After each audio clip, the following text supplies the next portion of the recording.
All right. Good almost evening. Good evening, everybody. My name is Praise, and it's nice to have you here today. Thank you for spending your Democracy Day with us. The community manager at TSP. But before we kick off, I just want to do quick. I just hear from everybody. So if you don't mind, if you can talk, just give me a thumbs up and you can unmute. So just introduce yourself, where you are from, your industry, because I know this is a co-event, so we probably have different people here today, and your role. Yeah. So if you don't mind, before I start calling names, or I'll call you. Hi. Thank you, Ayomide. Yes, please go ahead. Okay. Good afternoon, everyone. Good evening, good morning, wherever you're from. My name is Ayu Ajibodu. I'm otherwise known as Fembi. I'm a tech leader. I'm a lead tech engineer at Logarithm. And what I mostly work with JavaScript and Django as a software engineer. Those are my tools. And also, aside from that, I like speaking. Thank you. I like that. I like it. So I guess you're ready. Since you love speaking, I believe we're going to have a great session today. As I'm definitely going to call you when it's Absolutely. time. Thank Absolutely. you. Nice to meet you, Ayomide. Hi, Dominion. Welcome. Any other person? Faith. Hi. Good evening. Hi, Obere. That's such a unique one. Is that your name? No, it's my business name. Hi. Okay. Hi. Good evening. Good How's evening. your day been? Good, thank you. What about yours? Cool. Yes. Federal government said we should enjoy today. I know, right? Thank you. Happy Democracy Day. Democracy. Yeah. Yeah. Thank you very much. Yeah, All thanks. right. Do you want to introduce yourself? If you don't mind, you're doing introduction, your name, the industry you currently work, and your role. Simple. Me? Yes, if you don't mind. Oh, okay. My name is Folashayo Adefemi. I'm the founder of obinrin.ng. Obinrin is a female-centric marketplace. It's multi-vendor marketplace, basically, for women products and services. So we're currently at the very, very early stage. We're actually at the pre-launch stage. We're about to do our soft launch sometime at the end of this month. And we're currently onboarding vendors as well. So yeah, that's it about me. That's nice. Well Thank you. done, Thank you Folashade. very much. Nice. If you don't mind, you can probably drop more about Obere in the chat, and if there's anybody that is interested, we'll pick it All up. right, okay. I'll do that. Thank you. Thank you. All right, thank you very much. Do we have any other person?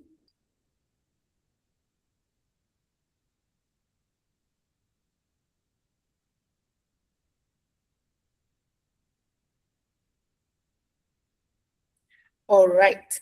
Hi. What else do we have here? Hi, Faith, Christopher. Hi, Samuel. Hi, Hans. Hi, Sukomi. Good evening. It's currently evening here. Well, good morning, good afternoon, wherever you're from. How are you doing today? Hi, Samuel.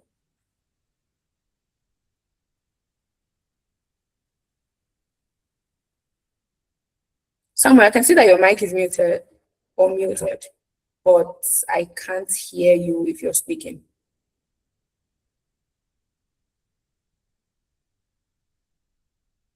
Okay. Do we have any other person that wants to introduce themselves? Hi, Elizabeth. Nice to have you here as well. Good evening. Okay, Faith. Okay. Hello everyone, my name is Faith and I work as a data analyst. A data analyst in tech, a data analyst in which industry? That's very, very important.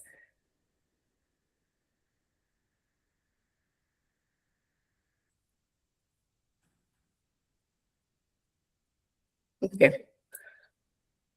All right, so we have 1 more minute and for the intro. So I need one more person. Let me see. I know how to pick. I can pick. Let's do this. Hi, Damilola. Good evening.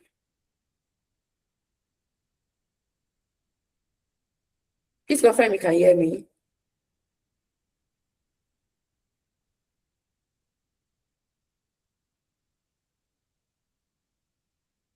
Okay. Hi, Taiwo. Good evening. Can you hear me, please? How's it going?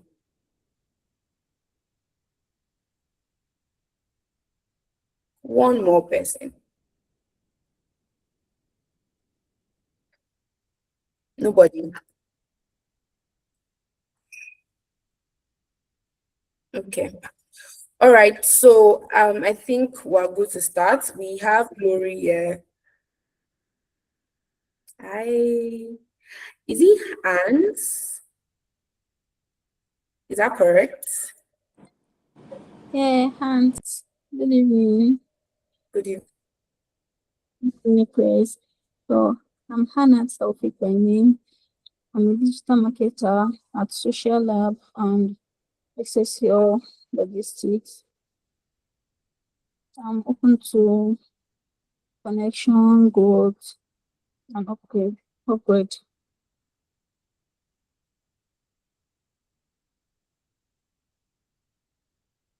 All right, that sounds good. That sounds good. Nice to meet you, and thank you very much. Yes, Samuel. I noticed that. No problem. Thank you.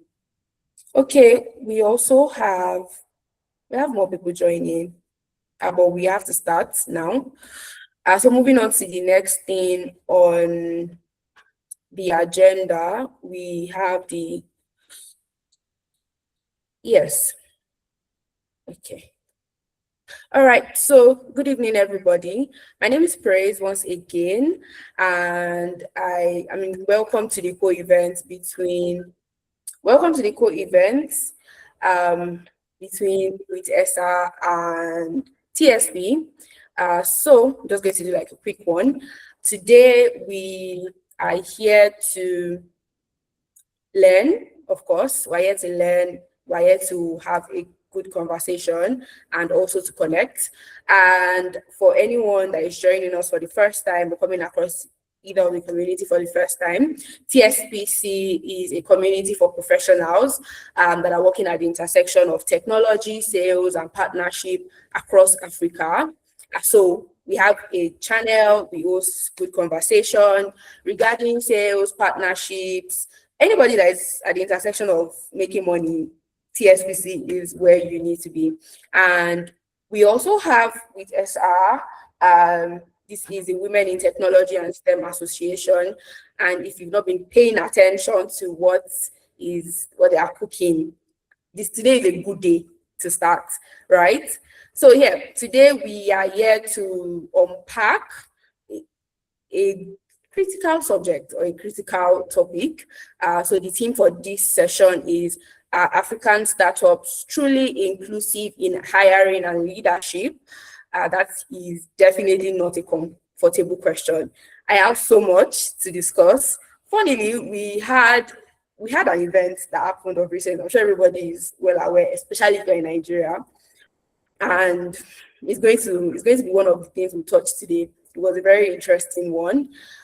So thank you once again. If you can hear me loud and clear before I invite Elizabeth, just give me a good thumbs up and I'm going to pick her or bring her up, sorry.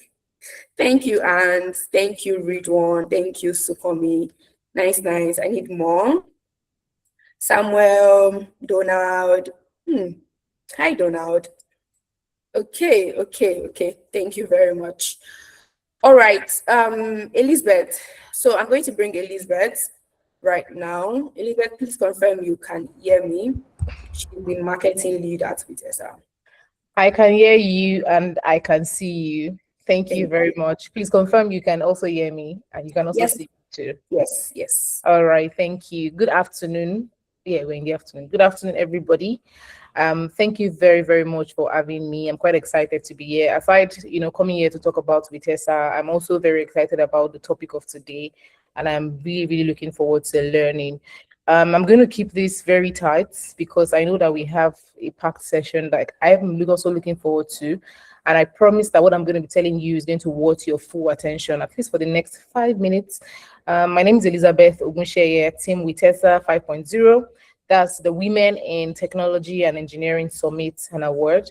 And I'm here because I genuinely believe that everyone in this community needs to be in the room, Vitessa room, in June 23rd and 24th. And I'll tell you why you need to be in the room. Vitessa is in its 5th edition, and this is the first time they are coming to Lagos. It's always been in Abuja, and they're coming to Lagos because, they see the potential on why, this is happening. And this is not a small gathering. We are talking about a 2-day summit. There's going to be a gala award the second day, celebrating over 2,000 women across technology, engineering, fintech, AI, infrastructure, and startup. The day one is at Muson Center. That's June 23rd. Full summit, exhibition, startup pitches, 9 program tracks.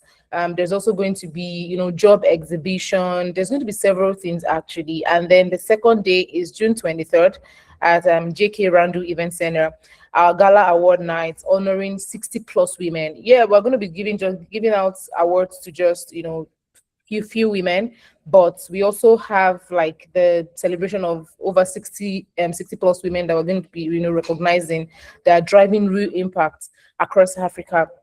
Now let me tell you the people that are going to be in this room. We have His Excellency Babajide Olushola Sanwo-Olu, the Executive Governor of Lagos State, is a keynote speaker. We have the EU Ambassador of Nigeria, is also a keynote speaker. We also have Director of Visa Consulting and Analytics. We have the Head of IT Strategy at Dangote. We have managing partners at we have several of these people, dignitaries. And trust me, these kind of rooms, you probably have to look for connections. You probably have to do this, do that to get in these rooms. For this day, we are even giving out a discounted price for you to use the TCSP 30, if I'm correct. Let me check again for the TSPC 30. Yes, TSP, that's the code. I will drop it in the comment section also to get the ticket at a discounted price. We have 10,000 naira, which is the lowest price of the tickets. We have executive, world standard, we have the business, and we also have the gala. So you could check out the price, the ticket price, and see which one fits, your goal. But trust me, this is a room you want to be, because this lineups is not just lineups you stumble anywhere.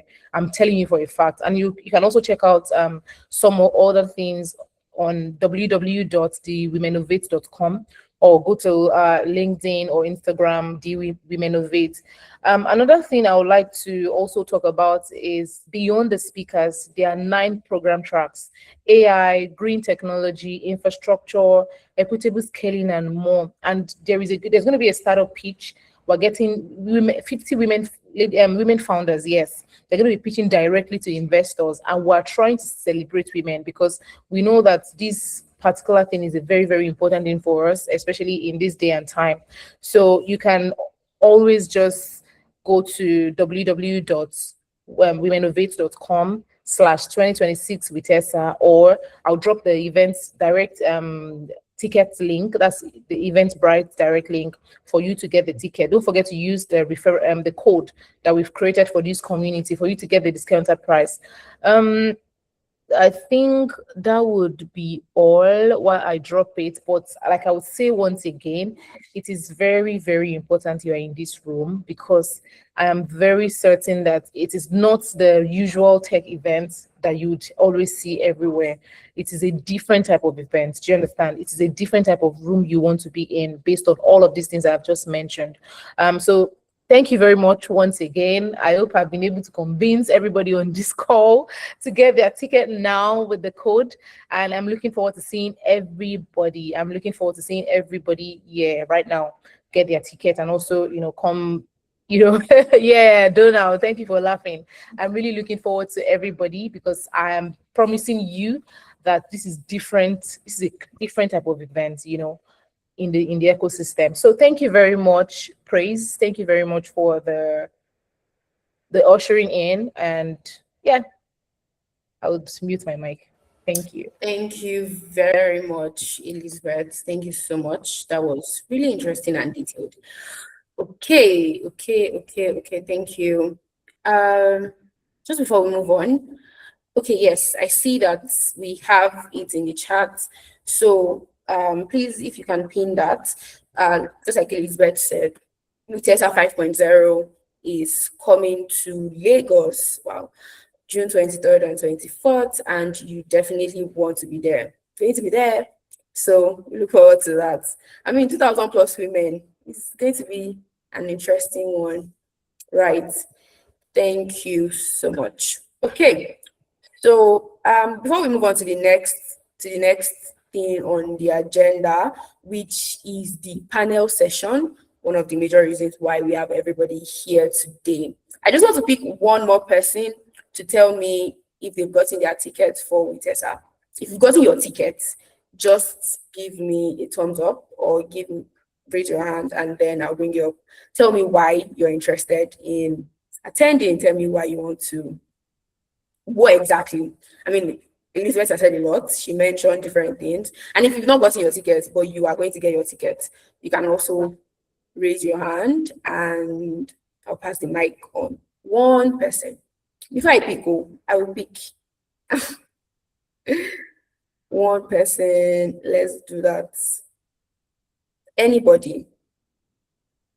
I mean, 2,000 plus women, 2 days of learning and networking, over 60 speakers.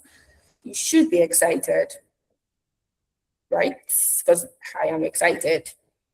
So, do we have anybody that is looking forward to enjoying the session 23rd and 24th? Nobody. Oh, thank you, Elizabeth. Nobody. Okay. At the end of the session, nobody will ask question. Nobody will ask question.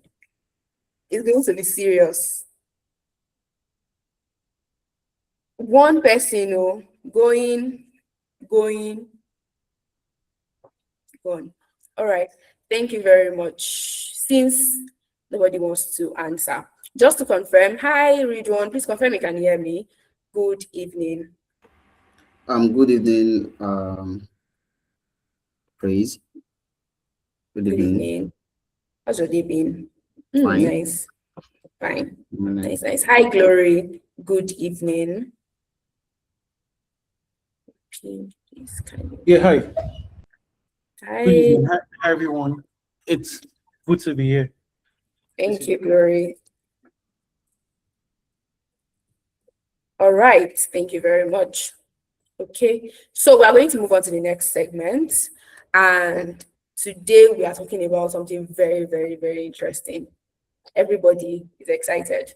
Something happened weeks ago, right? And the internet was set ablaze. Everybody was shouting, and I think it was regarding hiring, regarding the ecosystem in general and how it is. But before we dive deep into the question, I just have one starter. What does inclusive hiring mean to you? And do you think African startups truly understand it? Simple, straightforward, and short. Glory, your mic is off. Your camera, sorry, is off. But let's start with Ridwan. So, good evening, everyone. Nice to have me here. So basically, to my understanding around inclusive hiring, I think it's giving everyone a fair opportunity to grow and to compete, regardless of their gender and as well ethnic group or socioeconomic background. So I think that is also in few words what inclusive hiring is to me. Okay. That's good. Glory, over to you. Okay. I would just add to probably what Disu has said because I agree with him.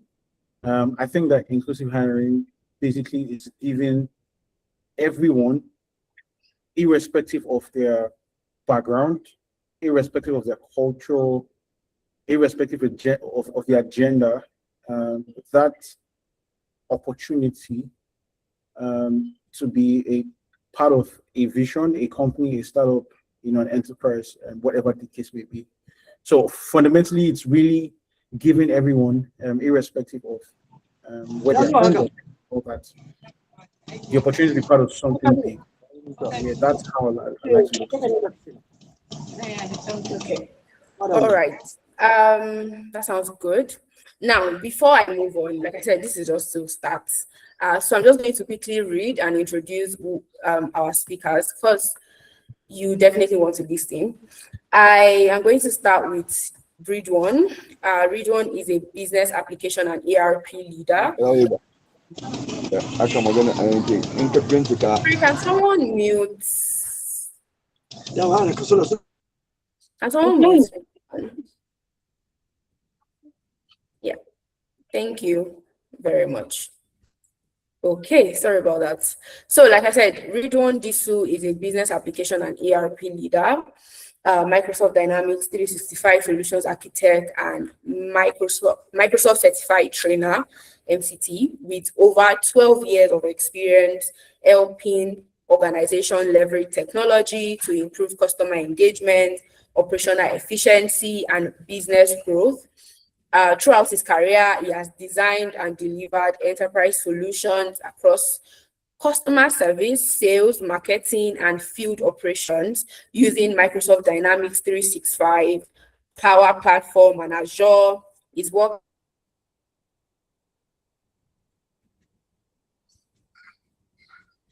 transformation, strengthen customer experiences, and build scalable, future-ready organization. Beyond technology, Ridwan is passionate about developing talent and expanding access to opportunities within Africa's growing digital economy. As a Microsoft certified trainer and an active leader in the Microsoft Dynamics 365 and Power Platform community, he has trained and mentored professionals across Africa and beyond, helping individuals from diverse backgrounds build relevant digital skills and unlock new career opportunities. Throughout mentorship, training, and community leadership, he advocates for inclusive talent development and believes that access to knowledge and skills is one of the most powerful drivers of economic participation and leadership in the digital age.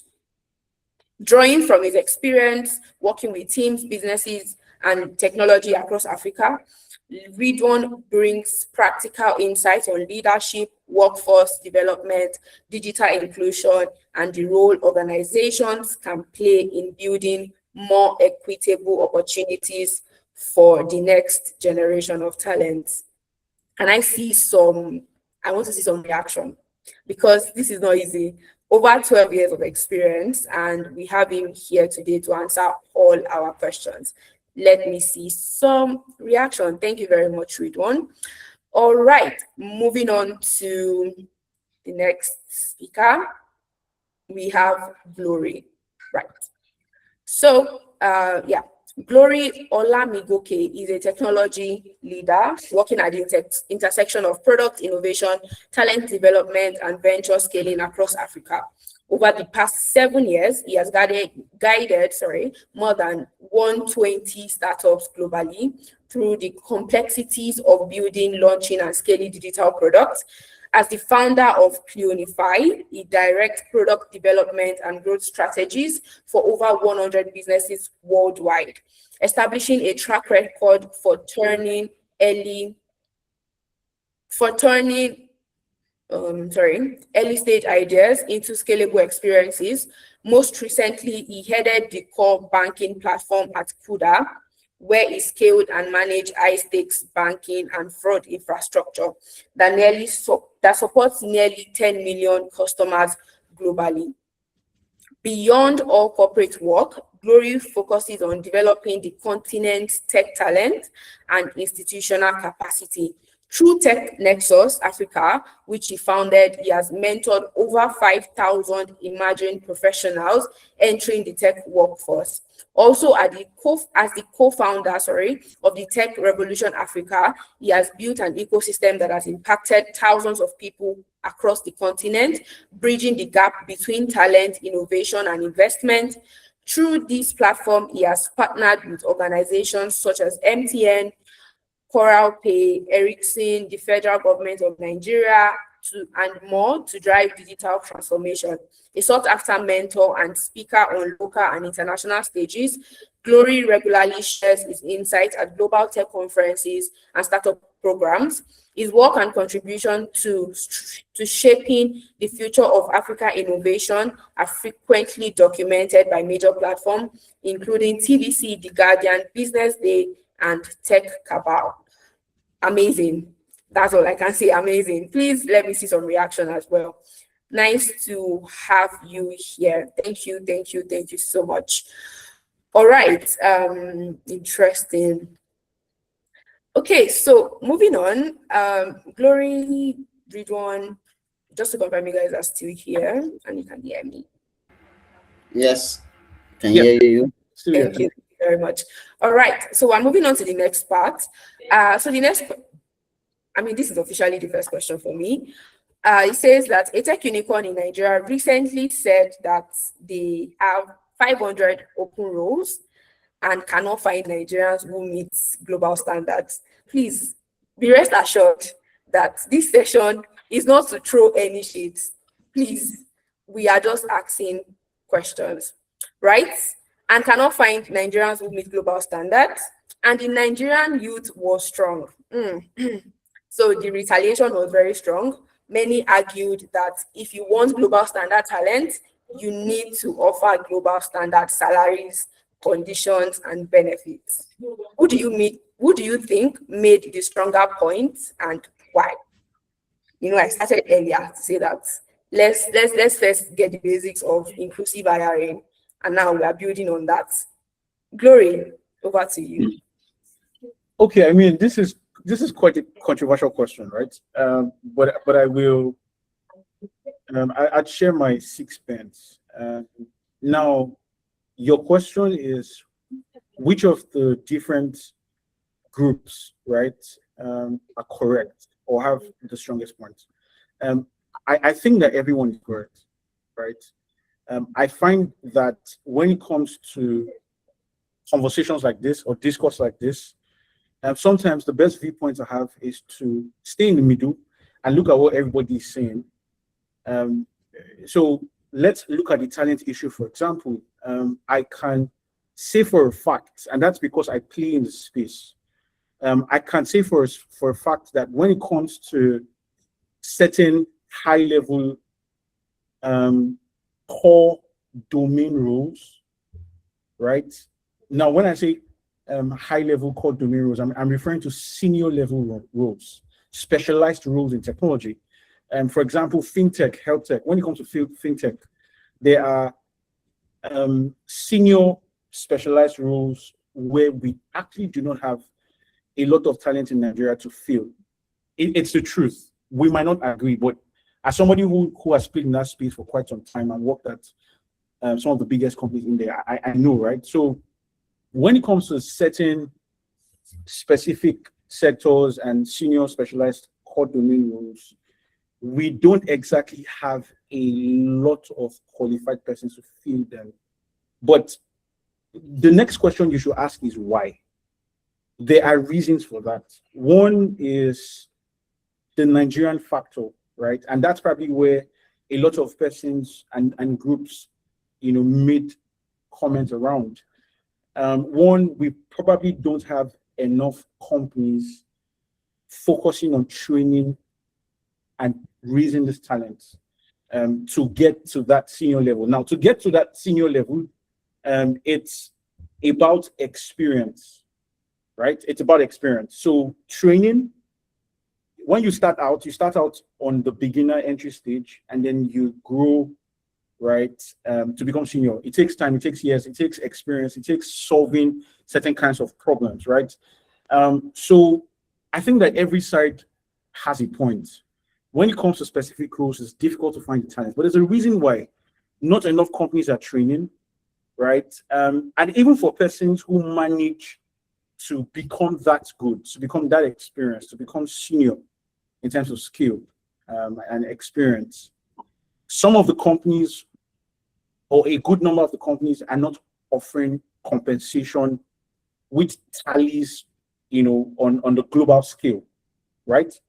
So what I mean is that for specialized, let's say fintech, for specialized roles, and what that Nigerian company will want to offer you is not competitive globally. So instead of, after using all my energy to get here, instead of collecting your naira, I would prefer to get an international role, to work with an international company that will pay me thousands of dollars monthly, right?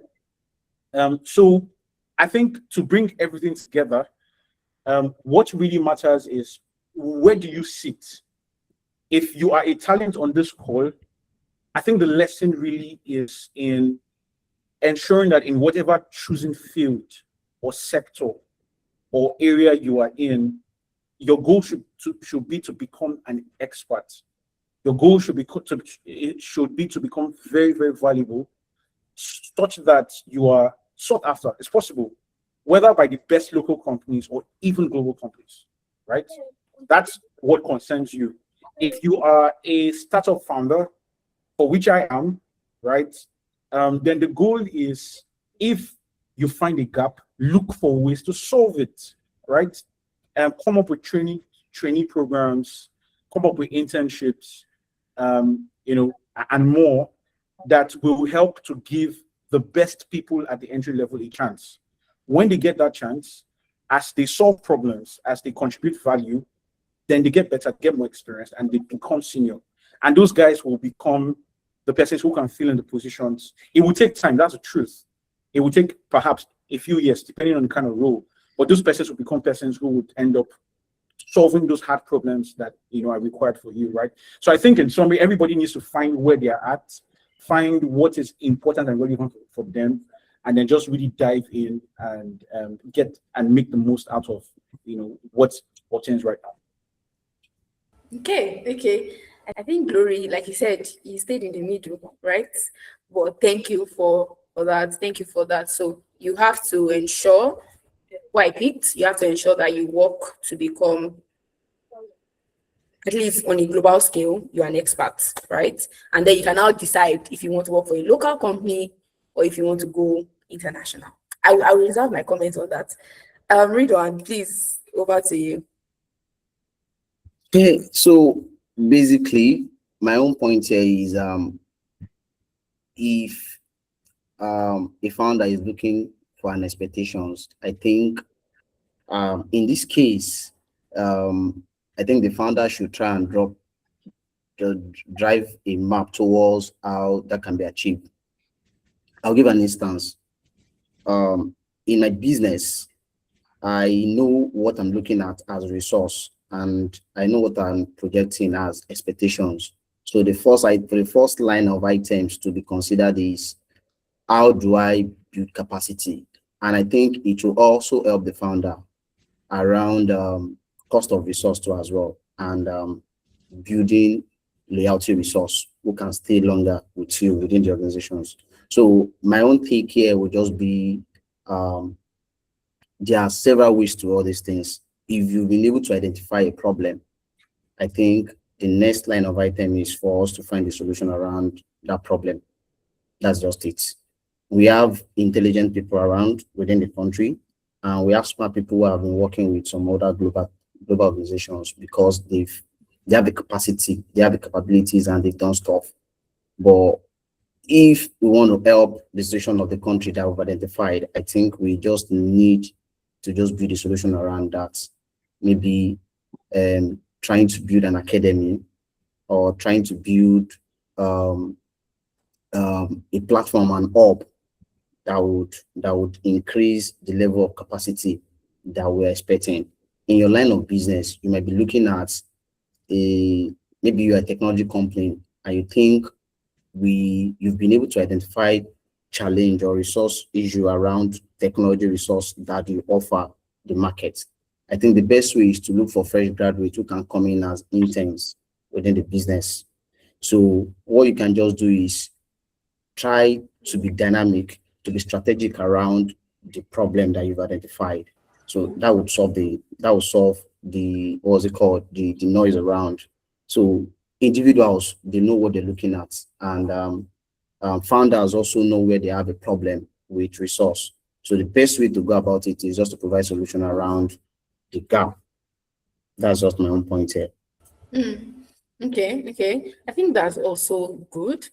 And sincerely, because I watched the clip at the time, I think why the retaliation happened was a bit more complex than just the hiring aspect. But I had to touch on that hiring aspect since it's relating to what we are discussing today. And just like what Glory said, if I decide to work at and I'm an expert, and you're offering me something, because I also reason with everybody. I reason with the youth and I reason with the company, right? The company is a unicorn already. They definitely want to hire people that will meet that standard. But at the same time, the people that will meet that standard, are they looking to work with local? Like, to them, it's like, can you really, really pay me for this, right? So it brings a lot of questions. And people that will need to collect the money now, they are not giving. If they give me now, I'll collect. But that's interesting. All right. So moving on to the next question. So this is for Ridwan. Okay, so before I go to Ridwan, for Glory now, as a co-founder, how intentional were you about building an inclusive team from the start? And what did it actually cost you? From what Ridwan said, it a little bit on you trying to close that gap when you notice it from the beginning. So as a co-founder, how intentional were you in building that? Glory. Okay, thanks. Good question, right? I think that based on personal experience, across every company, business, platform I've founded, I have been very intentional about ensuring that the team are, across this unit are very inclusive. Not just, I would speak primarily, perhaps in terms of gender as well, right? And here's something fundamental I want to share, which I have discovered. I think that apart from the skill sets, now skill sets are gender agnostic. What that means is that anyone can learn a skill, whether you're male or female, you can get very good at that skill. Now, beyond just skill sets, I think that there are benefits, both genders, especially the female gender, unique benefits they bring into the organization, right?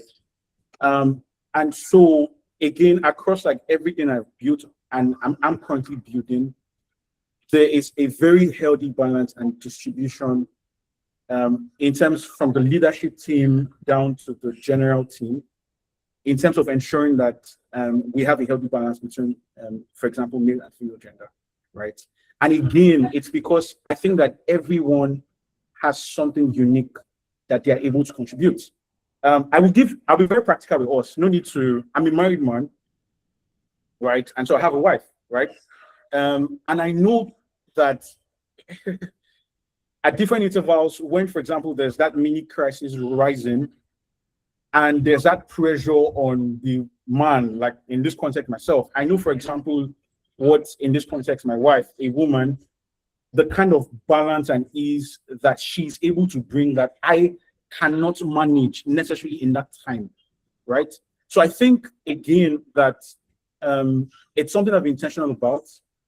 Actually, if you look at the startup to enterprise growth level, It's something that I think everyone should have as a fundamental, as part of the culture. These are things that you write and introduce into the culture, your hiring strategies, your hiring culture, your team building and collaboration culture. So for example, if I have a team, 10 teams, right? For example, having and ensuring that there's a healthy balance, or perhaps even an even split in terms of leadership between male and females, right? What has it cost us? I would say honestly not a lot, and here's why. That I am trying to ensure inclusion and a healthy balance doesn't mean I'm compromising on skill, right? So the common identifier is skill, but the strategy is whether male or female, finding somebody who is good enough, who has what is required, and who is able to drive and execute the initiatives that are required to hit the numbers or the metrics or the targets that are required, right? Now, what that may have cost, or sometimes if there's a hiring target, for example, to get somebody to fill an urgent role in 1 week, and let's say I need to get a female to fill that role, it could mean possibly taking a little more time, maybe an extra 1 week or 2 weeks or 3 weeks to find the right person who will fill that, right? Because I think, and I will be honest about this, I have hired a lot of persons, I've done and sat in dozens of interviews, and I think that most times across most roles in tech, we still have the lopsidedness. If you put out a advert today, for example, now I'm a product leader, so I've built products across multiple companies, locally and globally. And I can tell you for a fact that if I put out a vacancy for a product manager role, I am going to get more male persons applying than female persons.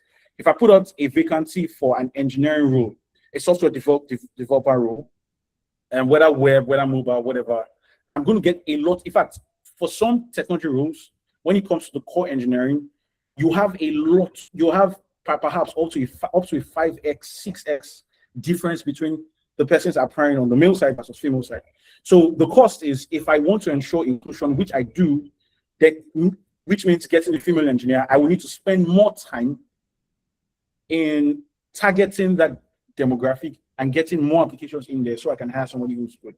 But bringing everything I've said together, yes, I intentionally ensure that across my companies, my platforms, we have both genders, solid persons, highly skilled persons contributing our quota, such that when we come together, we are solid.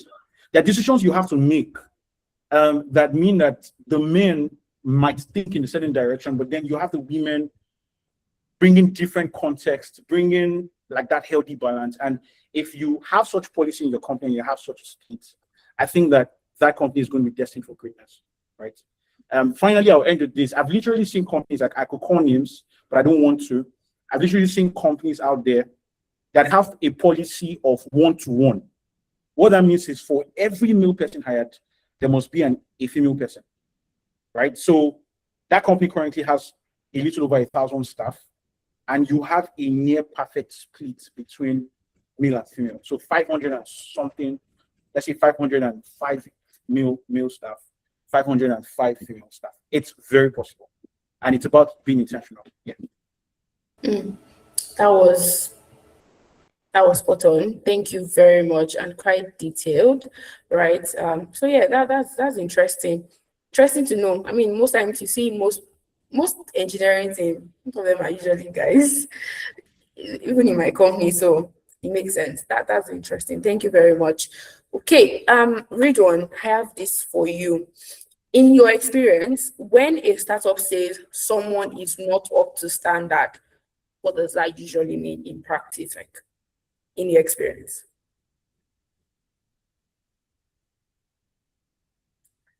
Ridwan, you're muted. Sorry. So basically the statement is just somehow dynamics.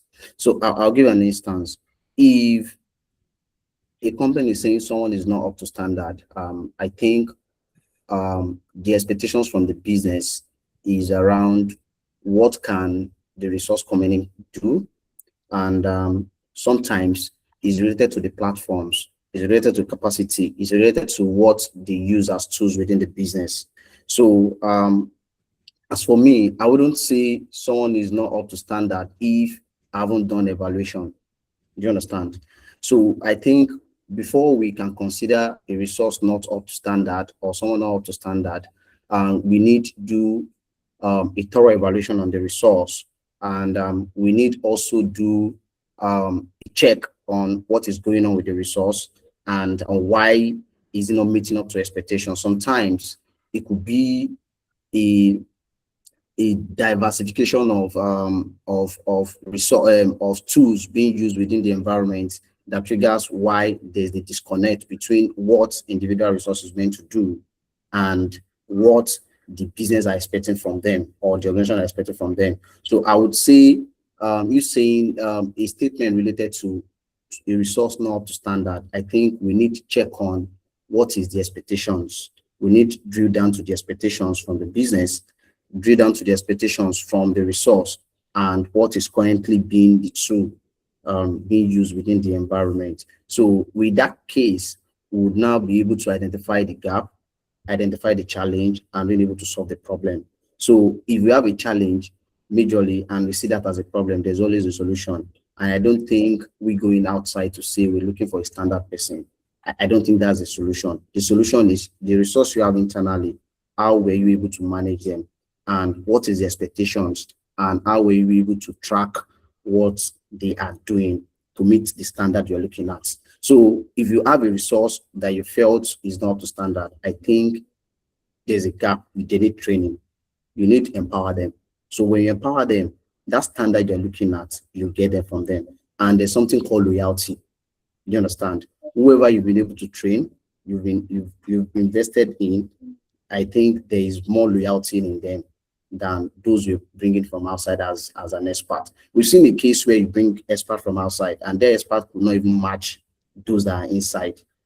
There are several cases like that you bring expert from outside and you expect the experts to outshine those internal and they might not even match the internal guys. So what you just need is just to evaluate your resource and see where the problem is. Then you train them on what they need get, then you build from there.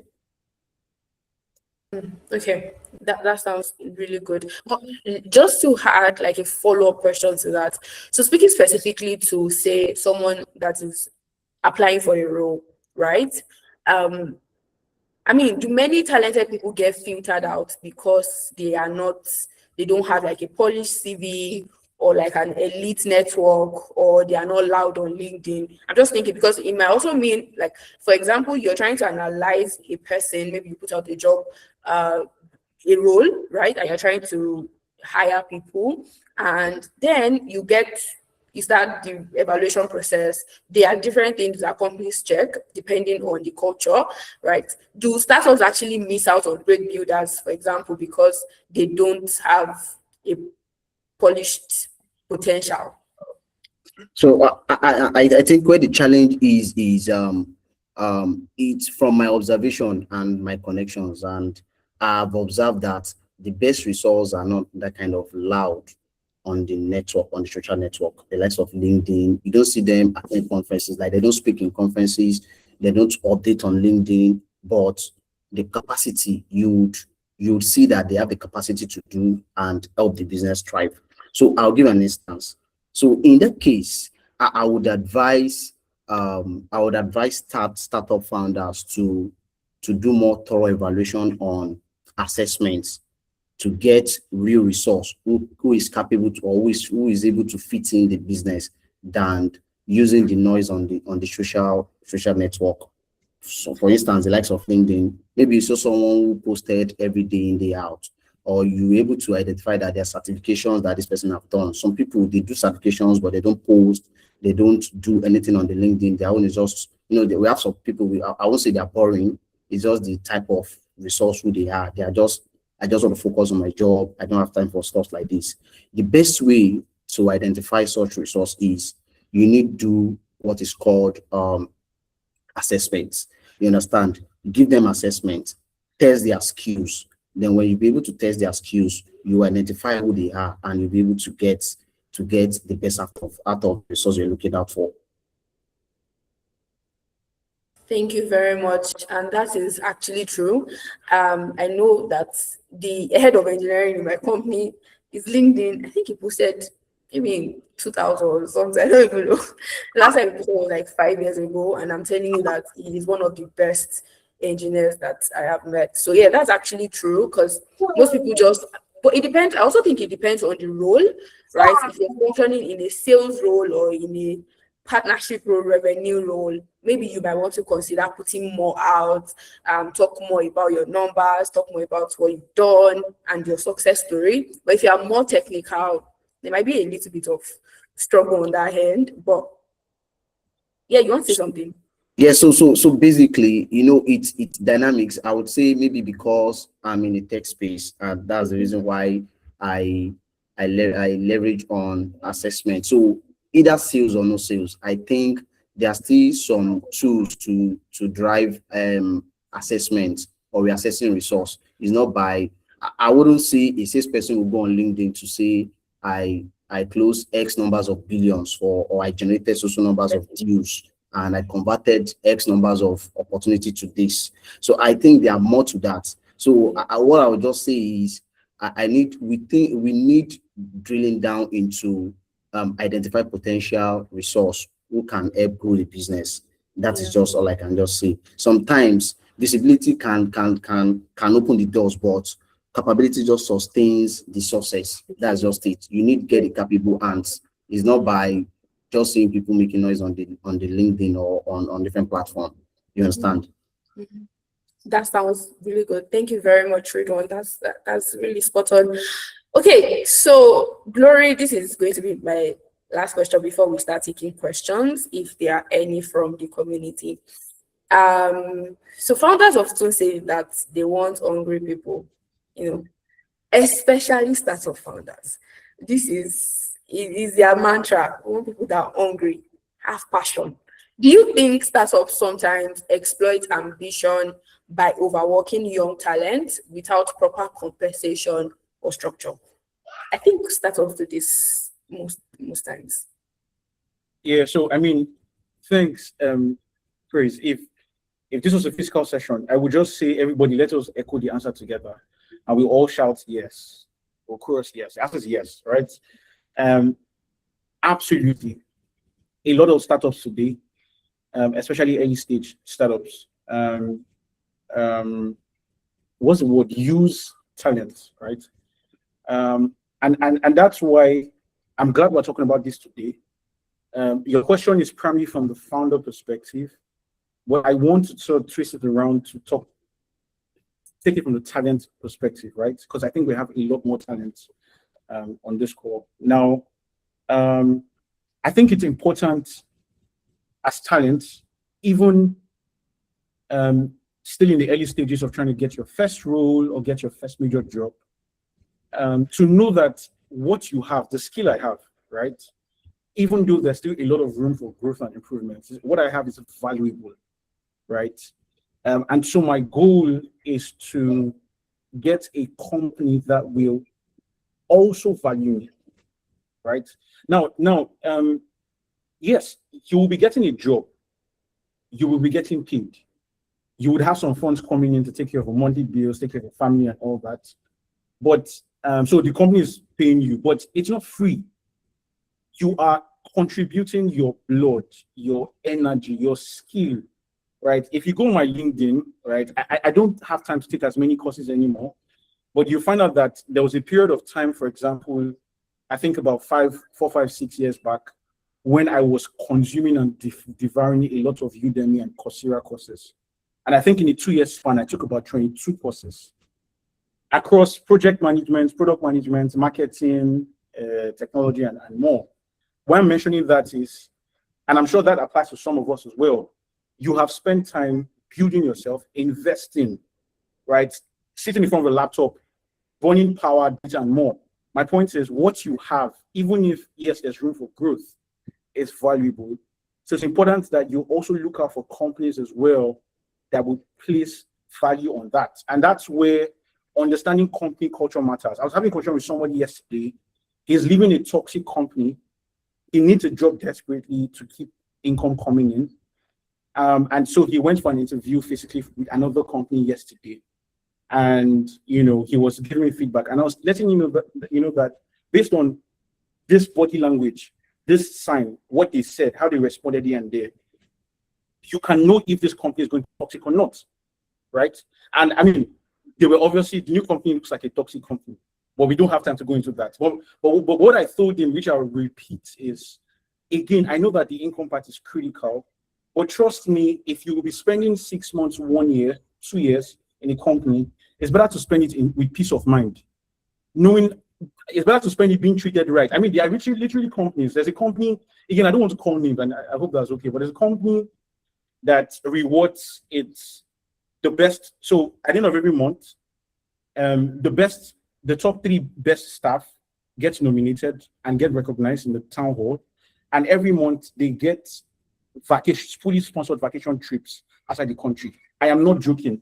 So the top 3 guys every month will get a fully sponsored vacation outside the country. So there are companies like that, right? So summarizing what I'm saying is that as a talent, please look out for companies that are better structured, that have a better culture or good culture, right? You can find that out. Just go online and Google them, right? There are platforms like Indeed. Indeed, I don't know Indeed. If you know Indeed, it indicates. So there are platforms like Indeed. Indeed doesn't only help you get a job, they also take reviews from current workers and past workers. So before any job, you apply or you go for an interview, go and read what people are saying about it. And in some extended cases, go on LinkedIn and find past staff and talk to them. You're surprised that a lot of them will be able to open up to you, right? Now, so that's how I'd like to answer the question. And for founders on the call, please let's not take advantage of talent, right? Now, please, I know I don't have time, but I need to emphasize this, but just give me 30 seconds, right? Now, for founders, I know what we see because I'm also a founder. And the challenge usually is resources. In the early stage of the startup world or startup, in the early stage of your company, being in the startup phase, you don't have a lot of resources to pay a 500K salary, 1 million salary. But even if what you have is 100,000 naira, 120 or 150,000 naira a month, how the culture and how you treat staff goes beyond the pay, right? It's also in how you value them. It's also in how you give the tasks, how you praise them and acknowledge them when you've done a good job, how you celebrate them, and more. So what I'm saying is that I know the usual thing is, we don't have a lot of money to pay, but that's not where it ends and stops. Even if you have peanuts to pay an intern for a start, ensure that you are treating that talent very well, because you need them to drive growth and to scale and to drive your revenue numbers up, right? Which is my business. Absolutely. Right? Yeah. Now, that was only you said so many things, and sincerely, we have just a few more minutes to round this up. But I think one thing that someone said that changed it for me was when you are at an interview, yes, the company is interviewing you, but you are also interviewing them. Absolutely. I once joined an interview, and from the HR, I could tell that I can't do this. Not it. She was so, I don't know if she was having a bad day. It was just not it for me. I was trying to brighten her day, talk, get more insight, but she was giving me one liner. Yes, we do this. Oh, we come to work this. I was like, do you guys have, what do you do on weekends? Oh, if you need to come to work during the weekend, we'll let you know. It was interesting. You ran away, correct? What did you say? And you ran away, you picked your slippers and ran away. It was, I didn't even bother to review. They sent, let's have another. I said, you know what, thank you very much for the opportunity. I'll see you later. So you have to interview these companies as well. Okay, I see that we have questions and I'm excited to read them. But before that, I have one last question for Ridwan. Ridwan, in 1 minute, can you tell us if you have a STEM professional or a sales professional sitting we have a mix of both at the moment. What is one thing you're going to advise them to do this week to make themselves better? So to potential employers, to anybody, but in context of IRA now. You're muted, Ridwan. So for STEM professionals, and one thing I would advise is there's something called show walkings. Show walkings is just one of the statements we use within my space, and that's just for us to just say yes, we know what you are doing, and this is the task that has been assigned to you, but just show walking. Let us know you're capable of doing these things, and that's what show walking means. So I would advise that basically for STEM professionals, so you have to just create a portfolio around problem that you solved, and one thing I would want you to identify is just don't just list the list of technologies that you have. You understand that yes, I understand this language, I understand this, I understand that. You just have to show the impact that this solution you've provided, these tools or this solution you provided has in the business. You understand? That is for them. You just have to be very transparent into what you're doing.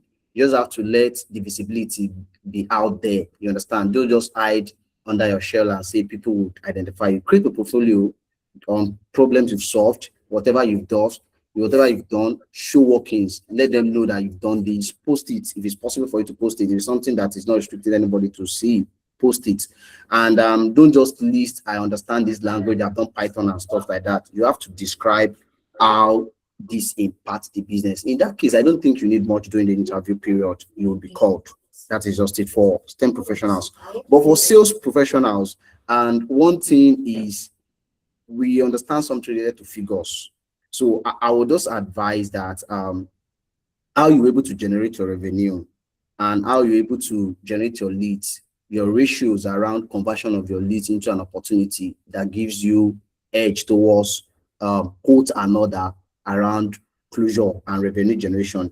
You just have to just make sure there is transparency and just itemize process on how you can quickly close deals. Those are the things, because what people are looking at is we're looking at someone who has the mind of fitting into our business, someone who has same mindsets of same mindset with us. You understand? Someone who can close deals easily. So those are the things for sales professionals, because we're looking at figures.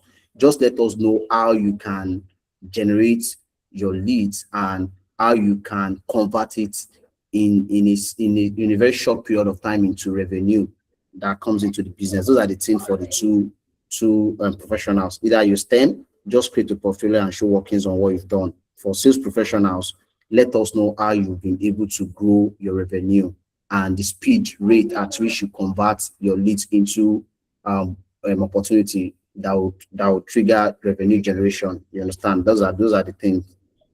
Absolutely, that's correct. Thank you so much, Ridwan. Thank you very much, Glory.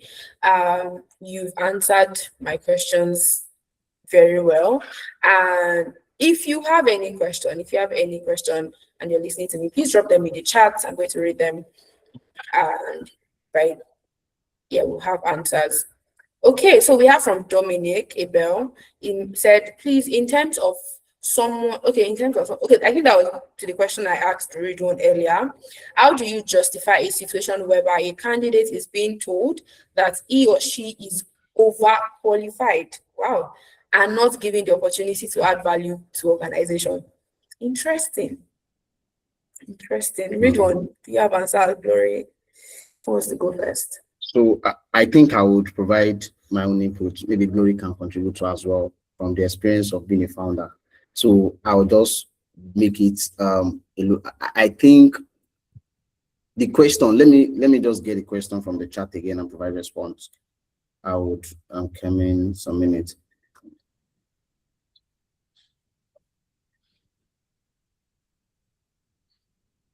So basically, I think it's a challenge. So I would say the fear of the unknown is also what the business are considering at that point. The fear of the unknown. You know, it is common everywhere. I would say most in Nigeria. When you have a resource that looks into your business and see what you guys does, sometimes like you're looking out for a customer service representative, and you have someone who has done beyond customer service representative coming into your interview, that is a problem around filtering when you're trying to get resource. And you engage that resource, you started interview session with that resource. From your own mind as an interviewer or an HR resource, I would just say assumptions. You say, I don't think this person will last long if we eventually give this person the opportunity to work with us. And we're not looking at someone who would be hired today and leave in the next day. Because what we're projecting is we're projecting a long-time resource that can grow with us, that will both start together and grow together and build future together with. Those are the concerns. So in this case, I would advise, most times when you're putting in for a role, make sure you read the JD of the role before you put in for the job. Sometimes you'll be putting in for a role that is far lower than what you are. You are overqualified. Yeah. And in some cases, whoever is interviewing you, if they've done mistake getting your resume and they started interviewing you, immediately they discover that you are overqualified. Fear of the unknown will come in. And what that means is we're not sure if this resource would work with us for long. And everybody is not looking for such resource. We're looking for someone who can grow with us, who can stay with us, who we can build our team around, someone who has the same mindset as us. Those are the things. It's just an assumptions, you understand, but those are the things they will think of before anything. Do you understand? Yes, I do. Can I Okay, answer that? yes, please. Okay, so thanks, Ridwan. Just very perfectly put. I just want to add as well that I think that it's possible that a number of companies that do that, I don't think they necessarily have bad intentions or mean you negatively. So see like this as well, right? Let's pick products, for example. We can pick marketing, or let's pick products. So when you look at the product career ladder, you have product manager, you have senior product manager, you have product lead, you have VP products, you have SVP products, and then you have chief product officer, right? If there's somebody who over the last 8 years has worked among some of the best companies or some really good companies and has grown and risen through that ladder and is at the VP or senior vice president product level, right? And then I, as a new founder who wants to, or company or has a startup who wants to build a product, and I need a product manager or at most a senior product manager to build the product, right? If a VP of product comes wanting to be hired, now don't forget that in the growth ladder for the career path for each career type, there are attendant compensation brackets, right? So a product manager probably will, in the Nigerian context, will earn, let's say, between a 300 and a 500, 600K. I'm just saying. A senior PM maybe between an 800 or 1.5 million, all that. A VP of products is situated somewhere, perhaps in the 3 million, for example, bracket. So I'm just saying that sometimes when companies say that, they are also looking at the fact that you are truly senior, which means that by virtue of your wealth of experience, the kind of problems you solved and all of that, your value, you naturally should and will attract a much higher compensation. And for what we need somebody who's junior and who probably attracts less based on their own experience level. And so we cannot hire you, sorry. Or otherwise, do you as a VP want to do product manager work and collect 400K? No.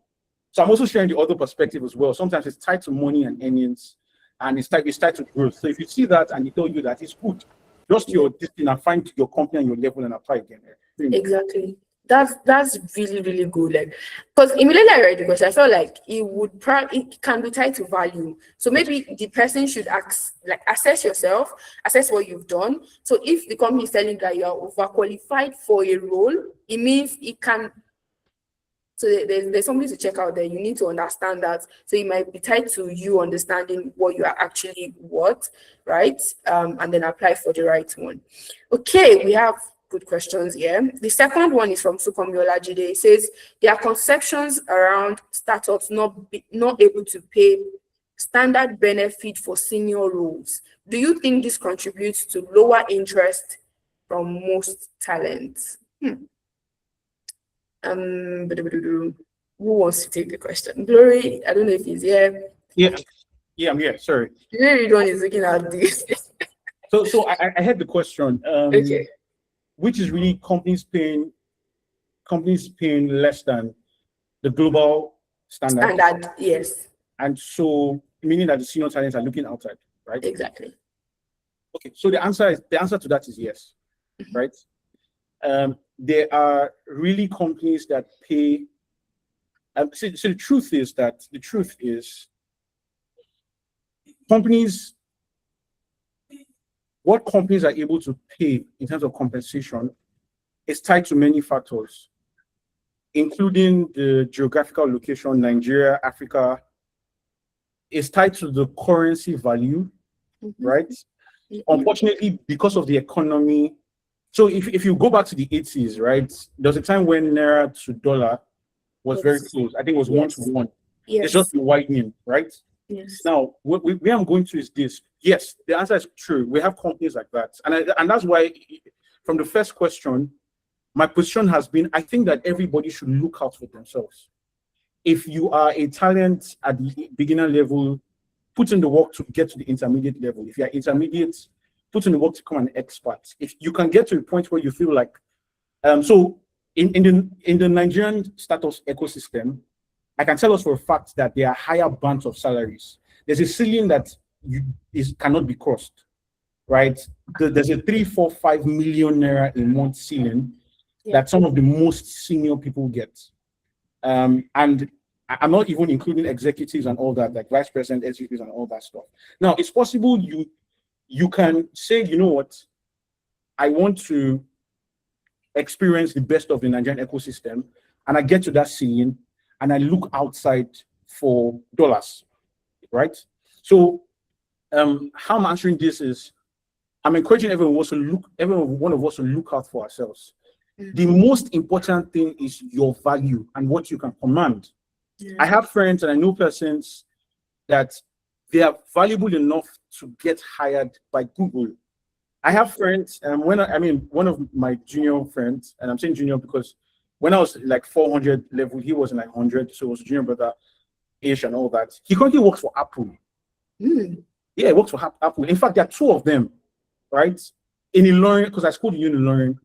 And so, see, there's no limits at all. That's why I think those of us going online to argue, Money Point Father saying this. What concerns you is your value. How good are you? If you want to do the best of the Nigerian companies, you can. Some of the guys, some of the unicorns, Interswitch, Money Points, Wave, they pay millions per month. You can get as much as 3 million, 4 million, 5 million. There's a ceiling. You can get to that point and feel it's not enough. I want to get more. And like I said, if you want to break into the Google, break into the Apple, that's also very possible. So yes, there are companies like that. And yes, that's the reason why a lot of them look outside. Yeah. You now need to resolve that to you. Where are you right now? And are you even collecting that 2 million? Are you collecting 2 million yet? If you're not collecting 2 million, you have work to do. That's what I would say. Wow. Yes. Wow. Okay. Okay. Nice. I saw that Ridwan was actually laughing at some point. Yeah, I saw him laughing. I'm curious. Maybe because he mentioned Interswitch. So Ridwan, please unmute your mic and let us hear your thoughts. Because it was obvious. I feel like you have a lot to say. So basically, I'll just provide just few words around the question there. So basically, I won't blame the business that are not paying up to standard. You understand? It depends on the revenue you're generating and depends on your growth. So sometimes I would say I would say some business who are not paying up to standard and looking at resource who can grow with them. And I've seen an environment where some people decide to say, because of my projected plan and because of what I'm looking at, I would work with. I'll use myself personally. At the beginning of my career, and I think I worked with an organization, and I left the organization, and after some months, the organization called me back to work with them. And I decided to say I won't be going to work with them again. And I saw an organization called me at Surulere to say, okay, and I stay far from Surulere to come and work with them at Surulere. I decided to take that offer. To be honest, I took the offer. the net is far lower compared to what I was offered from where I was coming from. But I looked at what they were offering, not the financials, what I'm trying to. Oh, network. Ridwan, we don't know if you can hear me. They I weren't don't know if you paying can up to hear the me. standard. And am Yeah, I we audible also- now? Yes, you are. Okay, so I said I projected into my career growth. I took the offer, lesser money compared to what someone was offering me. I projected to say, okay, yes, in the next few months, in the next few years, I should be expert here, and I want to learn this. And I did not go. I wasn't looking out for money as a then. I was looking out for my growth. So those are the some organizations you won't blame them. It's because of their capacity, their portfolios, what they have as revenue generated. That's the reason why they can't offer what you're expecting. Do you understand? Yes, And I we have get some big that. boys in the game that cannot go beyond. Okay, I think that was why I was laughing. Now, now I understand. Interesting. Okay, so for me, I hope that answers your question. So yeah, you just have to ensure that everything is you're checking the right places and putting the right options out. We have one from Hans.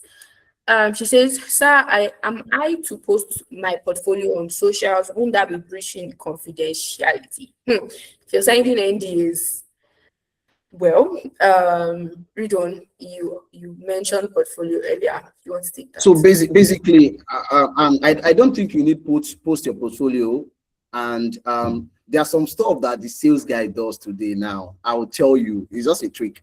So if you are into sales, you understand. So event activities you involve in, they post it on LinkedIn. You understand, and that's just more of transparency or visibility into who you are, what you're doing. Sometimes they don't need to interview you.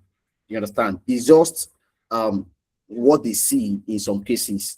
You understand? Sometimes you attend an event, is more of maybe an event that involves you have a stand or you're going to have a stand. They know the reason why you're there. You are there as a salesperson or a technology person to pitch your organization's products. You understand? That's just one thing. And processes is done. So there are some stuff there are a lot of things to be done. Processes wise, this is how to do this. You write your articles, you write some information related to revenue generation. You're not posting anything related to organizations contradicting confidentiality. You're just posting based on who you are, what you've done. You understand? That's just the case. Yes. Okay. Wow. Thank you very much. We have two more questions. And wow, another one just dropped. Interesting. So this one is a very interesting one from Kudirat. She said, why do some organizations find it difficult to apply or accept those with high grades from school?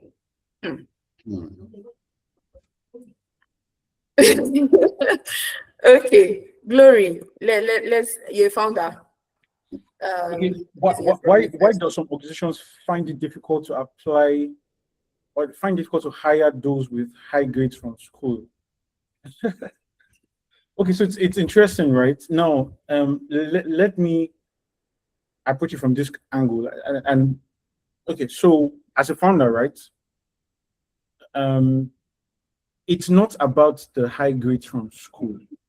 I promise you that every founder out there, every CEO out there, every executive out there who wants to get talent into the company to help build a good company, if they find someone that is solid and fits into the system, I promise you that they will go to almost any lengths to get you in, right? So it's not about the high grade. Your question is bringing up something different entirely, which has to do more with the current state of our educational system, for example, in Nigeria. The real question is, even with your high grades from the university, are you employable? That's the real question. So it's not, no founder, nobody has a vendetta vendetta against first class students, for example. That's a high grade, or second class upper. No, in fact, you having first class shows that when it comes to a particular area, that subject, it shows you are brilliant. It shows you have potential. But when it comes to getting hired for a role, it's a little, the requirements are beyond what your school certificate is or your result in school is, right? Do you have the actual skill, the hard skill for the role? Do you have that, right? Do you have the soft skills? Are you a great communicator? Do you know how to share your ideas? Do you know how to analyze, right? Are you a good leader, or are you an emerging leader? So there are a lot of soft skills out there that matter. So just not to overflow this, it's not about the high grades from school. It is, even with the high grades, are you employable? And I'll give you a scenario, right? I've had persons who had a pass from the university or third class, but were proficient with their skill, right? And what matters is you are proficient and good skill. In fact, I'm sorry, in today's world, what your certificate from school doesn't really matter. Like, do you understand? Like, I know what I had from University of Illinois like many years back. I have never had to use my certificate to get a job. Right? What has always mattered, for example, in the past has been whatever the role is, I am tested based on the requirements for that role. Do I have the hard skills? Do I have the soft skills? That's what counts. If you have that, your high grades will even be, better for you in terms of helping you get in. But if you don't have that, then your high grades won't really do anything. Yeah. Yeah. Thank you so much, Glory. Thank you very much. I see that we still have 3 more questions. 4. Wow. Just going to wrap this up, because our time is fast spent. So if he has a question, so I'm going to read all the questions and you're going to answer it at a go. Right. So we have Ife he said, at what point do you choose career growth over fat salary? Over fat salary? I think that will be for Ridwan. But as well, is it advisable for a startup to get resource and seek loan to pay the staff, or work alone as a founder until it is capable to pay employers before getting staff? So the first one is for Ridwan, second one is for Glory now.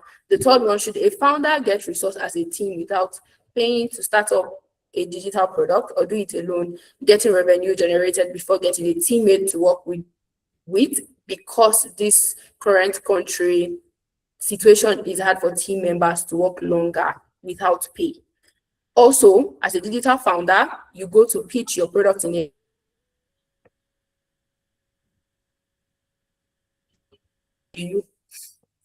then in a few months you see the exact kind of products. What's this? You see the exact kind of products being pitched, and feature released and being advertised by the hackathon organizers, but with a different name. What can one do to point this out?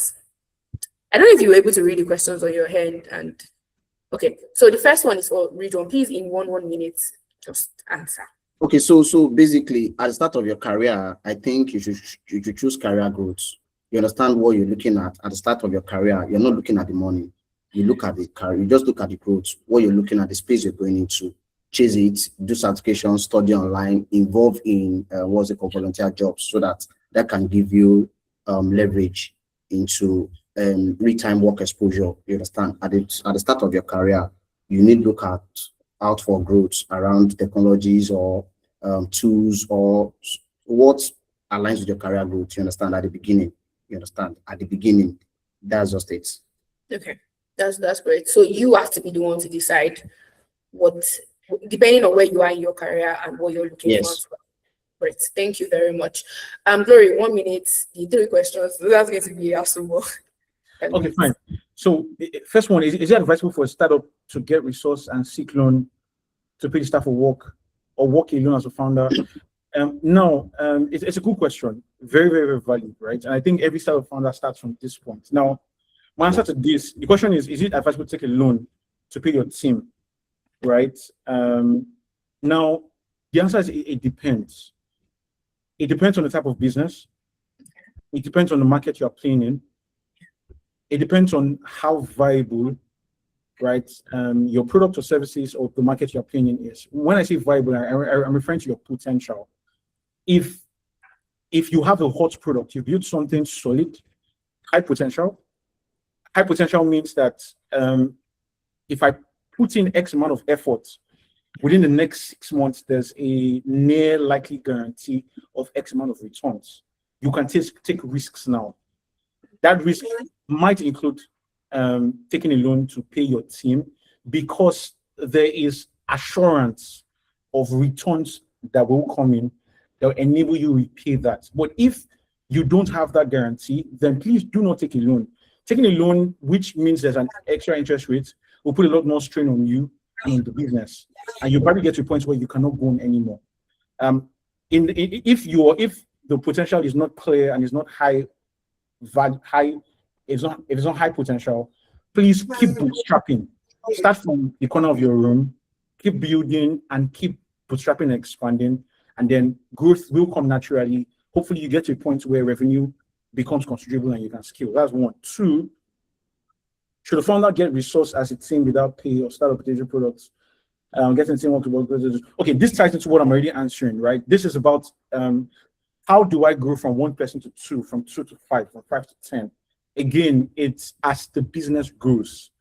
All big companies start from 1 person or 2 persons, right? Yeah. Some of the things I founded, Cleanify was just me, Technical was just me. Tech Revolution Africa, on the other hand, was 2 persons. It began from 2 persons and it's grown now to a much larger team. So as the business grows and scales, then you can start to have more persons to come in to support and help it even further grow and scale. What if I wanted to summarize all the factors you have to look at to determine if you should get people to come in or when you can get people to come in? It's revenue. It's revenue. So anchor, what I'm saying is, I'm summarizing, I'm saying anchor your team hiring or team expansion based on revenue, or at worst, revenue potential.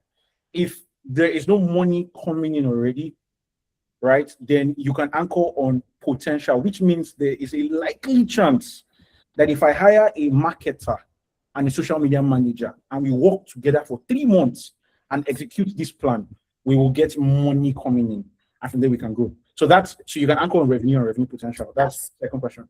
That's great. The third one is, as Disu found out, yes, this one is interesting. And interesting because my platforms also organize hackathons. Tech Revolution Africa, we organize an annual Startup Fest. We're currently doing a hackathon with Ericsson, the federal government. And in these programs, we feature dozens of founders, right? And first, it's horrible that a company will steal your idea. Now, what I can answer very quickly is that I think that there's certain things you can do before you go to share your ideas or pitch. One of them basically is you can trademark your product, right? Or what you're offering, you can trademark it. You can register also your offering your startup formally, right? So there are a few things you can do on the side of the law, right? Trademark it, register your IP, and then register as a proper company. But what I want to end with is this, right? They say ideas are fickle. And what that means is that all of us have ideas. I have ideas. I'm sure if I have a meeting with Praise, there are things we've thought about, like I could launch this and all that. So ideas are fickle.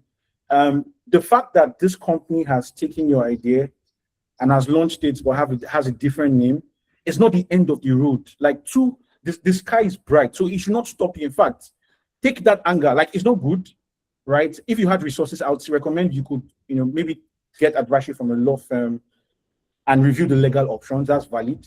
But what I want to say as a founder to founder is, take that anger, drive it back into the business and build it to become a success, right? Do you understand? So the fact that they are doing that doesn't mean you are ruled out. No. Put in your effort and also ensure that what you have basically is a success.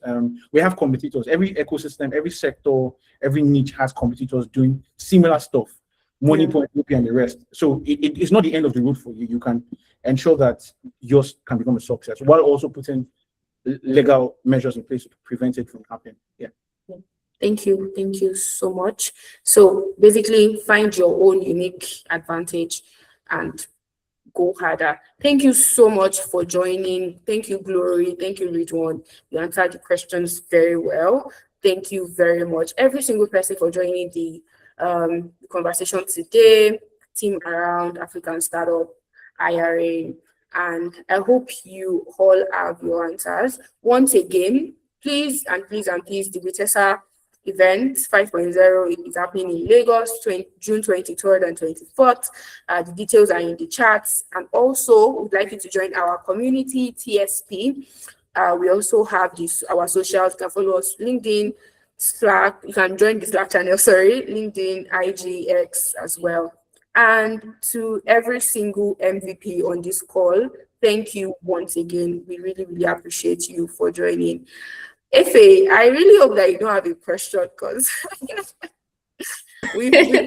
No, I don't. Good evening. Okay. Please, the link for the Slack is not, it has expired. Can you resend it? Okay. Hi, Mujiba. Please, can you help us to that shortly? She will drop a new link. Sure, that's so yeah, you can just stay behind if it's any other person that wants to join the Slack channel. But yes, this is officially come to the end of the session. Sorry. Thank you so much for joining. Nice to meet you, Glory. Nice to meet you, Ridwan. Enjoy the rest of your day. Thank you, everybody. Bye, everyone. Yeah, bye, everyone. Thanks for having me. Yeah, bye. Good.